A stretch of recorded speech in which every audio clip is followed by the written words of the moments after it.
Kažkada mes esame kalbėję, kad jūs atliekate ir lapų tyrimus. Kaip jūs galėtumėt apibūdinti šią paslaugą? Tos paslaugos man labai reikėjo dirbant kaip agronomu, kad aš galėčiau įsivertinti, ar mūsų tręšimo planas yra teisingas ar ne. Ir aš turėjau tokią nuojautą, kad ypač Lietuvoje tos praktikos, kurios yra rekomenduojamos, jos yra stipriai, kaip pasakyti, su jomis ūkininkas išleidžia neefektyviai pinigus tręšimui, taip pasakykim. Ir besidomėdamas sužinojau, kad Olandijoje yra atliekama tokia paslauga ir nusprendžiau ją pasiūlyti Lietuvos ūkininkam. Dabar, kad geriau įsivaizduoti, tai yra palyginimas, kuris labai gerai apibūdina, tai yra kraujo tyrimas. Nes įsivaizduokit, jeigu pasidarot kraujo tyrimą ir gaunate rezultatus.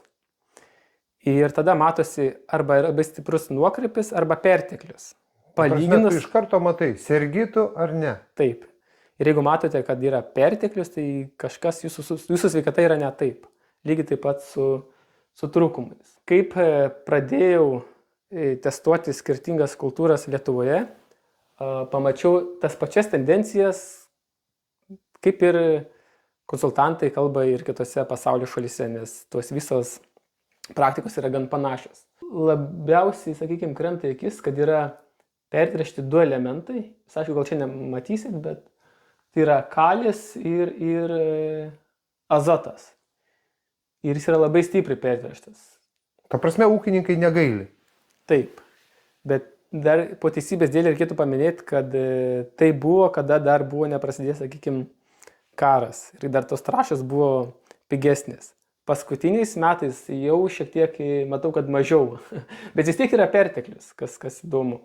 Ir dar vienas dalykas, kad ir daug naudoja mikroelementinių trąšų, bet viso sezono metu, ypač žieminiuose kviečiuose, kas yra numeris 1 kultūra Lietuvoje, yra didelis trūkumas. Ką sako konsultantai iš užsienio, tai yra dėl to, kad yra naudojamos neefektyvios formos, tarkime kaip sulfatai. Kaip tuos mikroelementus pakelti, tai naudoti efektyvesnės formas. Viena iš jų, ką mes ir atstovaujame, Olandų gamintojus, kurie elementai, jų produkcija yra organiškai cheluoti. Čia Soiltech. Taip. O dabar, kad įsivaizduoti, kaip tai praktiškai atrodo, tai realiai ūkininkas nueina į lauką ir jis į vieną maišelį priskina jaunų lapų, kas yra ant augalo viršaus, ir senų lapų, kas yra ant augalo pačios. Ta reikia padaryti, kad pamatytume, kaip juda elementai augaluose. Ir tarkim, jeigu matote, kad jauname lape yra daugiau to kiekio negu sename, vadinasi, jau yra trūkumas. Ir ūkininkas nuo tos momento praranda pinigus. O turėtų būti taip, kad sename lape yra rezervas į jauną lapą paduoti. Nes augalas viską darys taip, kad taip pat kaip tėvai ir vaikai, kad optimizuotų visą laiką jaunus lapus. Na, tarkim, turite lapus, kur jie keliauja ir kas vyksta po to. Tai irgi svarbus klausimas iš ūkininkų, nes jie sako, per kiek laiko aš gausiu rezultatus. Atsakymas būna per 2-3 dienas, kas yra, mano manimu, labai greit. Ir šiais metais mes pasistengsime ūkininkui suteikti kuo geresnės galimybės. Ką turiu omeny, tai kad jis turės visą dieną nuskinti lapus ir mes dienos bėgyje paimsime penktadienį, o ūkininkas rezultatus gaus antradienį po pietų. O kaip dažnai tą reikia daryti? Sezono metu reikia tai daryti kas 2-3 savaitės. Tai labai priklauso nuo ūkininko, nes vieni nori tiesiog pasitikrinti, kokia pas juos situacija, o kiti tyria labai dažnai, nes pagal tai sudaro tręšimo planus. Pavyzdžiui, pavasarį, ką aš matau, kad praktiškai, kai šaltas pavasaris ir maisto medžiagų nepasiema per šaknis, visada būna elementų trūkumas. Ir netgi nereikia ūkininkų tirtis, nes akivaizdu. Tas tyrimas turėtų būti atliekamas tik tai sezono viduryje ir aišku sezono pabaigoje.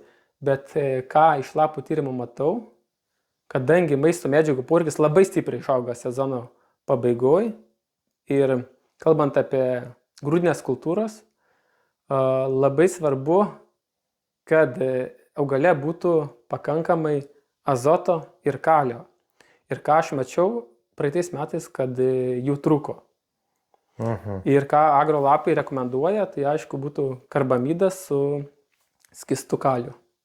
O tas dažnumas, sakote, kas 2, kas 3 savaitės, kiek tas tada ūkininkui kils klausimas, sakys, aha, čia man reikės labai dažnai tai atlikti ir man tai labai brangiai kainuos. Jeigu klausite apie kainas, tai sezoną kainuoja kažkur tarp 150-200 eurų ūkininkui. Bendrai vertinant visą sezoną, ne vienas tyrimas, bet vienai kultūrai. Ir ūkininkas galėtų susidaryti bendrą vaizdą, bet aš noriu pasakyti, kad šita informacija yra naudingiausia būtent kitam sezonui. Kodėl?